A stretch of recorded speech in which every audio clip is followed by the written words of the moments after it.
আর ডিসেম্বরের শুরু, সময়টা যেন এক নরম মায়াবী দ্বারগোড়া। পুরোনো দিনের ক্লান্তি ধীরে ধীরে মিলিয়ে যায়, আর সামনে এসে দাঁড়ায় নতুন আলোর এক শান্ত সকাল। যে কষ্টগুলো ছিল সেগুলোকে বিদায় জানিয়ে আমরা একটু স্বস্তির নিঃশ্বাস ফেলি, আর ডিসেম্বরকে স্বাগত জানাই একটা আশা, একটা উষ্ণতা আর একটা মধুর সুখের প্রত্যাশা নিয়ে। সবার জীবনে এই সময়টা হয়ে উঠুক শান্ত, সুন্দর আর আশীর্বাদময়।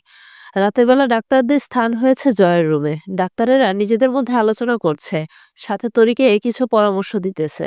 তরির মাঝে মধ্যে পেট ব্যথা করে এই কথা বলল এক ডাক্তার, বলে এটা সব মেয়েদের মধ্যে হয়ে থাকে, প্রথম প্রথম পেট ব্যথা করে, পরবর্তীতে ঠিক হয়ে যায়। ইনশাল্লাহ তোমারও ঠিক হবে, কিছুদিন ধৈর্য ধরে থাকো। আমরা তো আছি, যদি কখনো তোমার ট্রিটমেন্টের প্রয়োজন হয় আমরা সঙ্গে সঙ্গেই ট্রিটমেন্ট করব। আর তোমার সম্পূর্ণ রেস্টে থাকতে হবে। তোমার বরকে বলে দিয়েছি যাতে তোমার সবসময় হাসি খুশি রাখে। তরু চুপচাপ মাথা নেড়ে সম্মতি জানালো।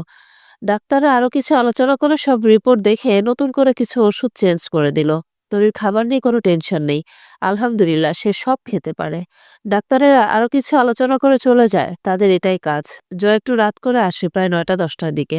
এখন নাজমা চৌধুরী আছে বিধায় জয় একটু অফিসের কাজে মনোযোগ দিয়েছে, যাতে কোনো কাজ পড়ে না থাকে। পরবর্তী সময়ে প্রচুর টাইম তৈরিকে দিতে হবে, তাই সে কোনো কাজ ফেলে রাখবে না, বরং অগ্রিম কিছু কাজও করে রাখবে। জয় রুমে ঢুকে দেখে তরি নেই, সে জানে কোথায় আছে, হয় মায়ের কাছে না হয় জান্নাতের কাছে। জয় একবার রুমটা চারপাশে চোখ বুলিয়ে নিল, সম্পূর্ণ রুমটা ফাঁকা।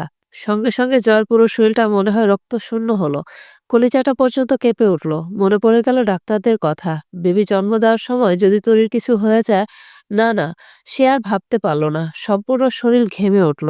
দ্রুত কাছের ব্যাগটা টেবিলের উপর রেখে কোটটা খুলে ছুঁড়ে মারল। ফ্রেশ না হয়ে খুঁজতে লাগলো তরিকে। একটা রুমের পাশের রুম থেকে তরি আর জান্নাতের হাসির শব্দ আসছে। জয় একটা স্বস্তির নিঃশ্বাস ফেলে জান্নাতের রুমের কাছে গেলে তরির একটা কণ্ঠস্বর ভেসে আসলো। আমার আর বউ সাজা হলো না। আগে অনেক শখ ছিল, কিন্তু এখন লজ্জা লাগে ভাবতে, জানিস?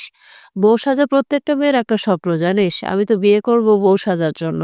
জান্নাত বলে হেসে উঠল। তুই বউ সাজলে তোকে অনেক সুন্দর লাগবে জান্নাত।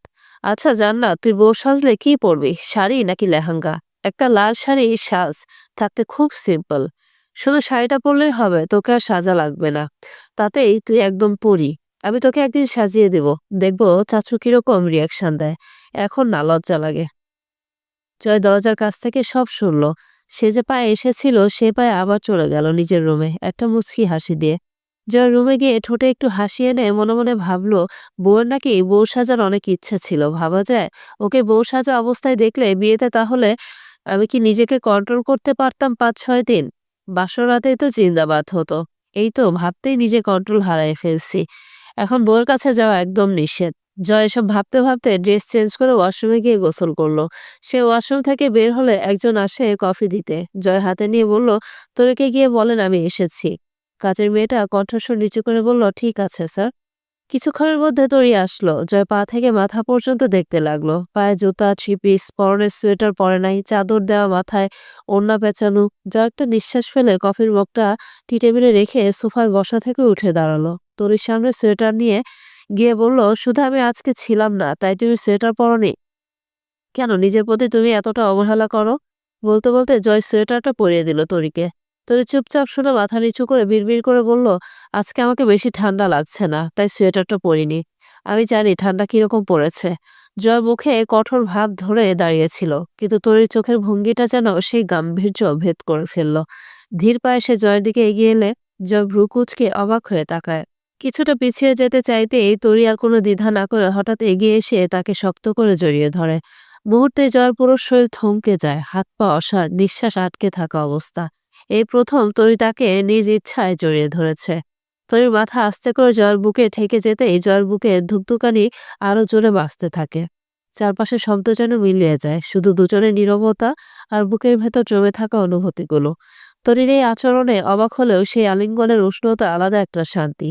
তরি জয়কে একটু শক্তভাবেই ধরে, মাথাটা বুকে থাকতেই ঠোঁটে হাসি এনে বলে, আপনি গায়ে দিয়ে দিলে একটা শান্তি পাই, আমি নিচে দিলে সেটা পাই না। এটা আপনার দোষ, আমি এটার অভ্যাস করেছেন। এই বিষয়ে আমি নির্দোষ। জয় আরো একটু কাছে এসে, যতটা কাছে এলে দুজনের নিঃশ্বাস একসাথে মিশে যায়। জয় চোখ বন্ধ করে একটা গভীর নিঃশ্বাস ফেলে। এই শান্ত রাত, এই নীরবতা আর তরির এত কাছাকাছি থাকা সব মিলিয়ে তার ভেতরে একটা অদ্ভুত প্রশান্তি নেমে আসে। জয়ের হাত নিজে থেকেই তরির কাঁধ জড়িয়ে ধরে, জোর নয়, চাপ নয়, বরং অনেক দিনের চেনা কাছে টেনে নেওয়া। জয় ধীরে বলে, তরি আজ একটু তোমার কাছে যেতে ইচ্ছা করছে। তরি লজ্জায় অন্যদিকে তাকায়। এই তাকানোতে রাত যেন স্থির হয়ে যায়। দুজন দাঁড়িয়ে থাকে, কথা নেই, তাড়া নেই, নাটকীয়তা নেই।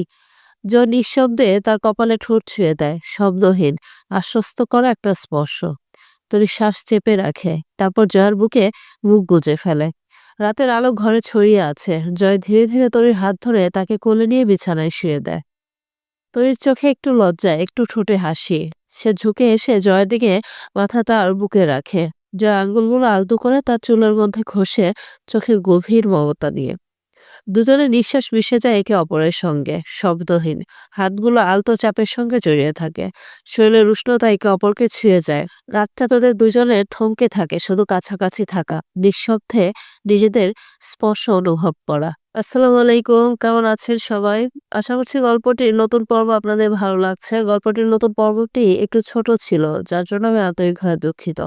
আপনারা কে কোথা থেকে আমার ভিডিওটি দেখছেন অবশ্যই জানাবেন। আর আমার একটু ঠান্ডা লেগেছে, তাই হয়তোবা গলার স্বর কিছুটা অস্পষ্ট। এর জন্য আপনারা কিছু মনে করবেন না। আর গল্পটির নতুন পর্ব আসলে অবশ্যই আপনাদের সাথে শেয়ার করব। আর এই গল্পটির পরবর্তী পর্বগুলি পাওয়ার জন্য অবশ্যই আমাকে কমেন্টসের মাধ্যমে জানাবেন।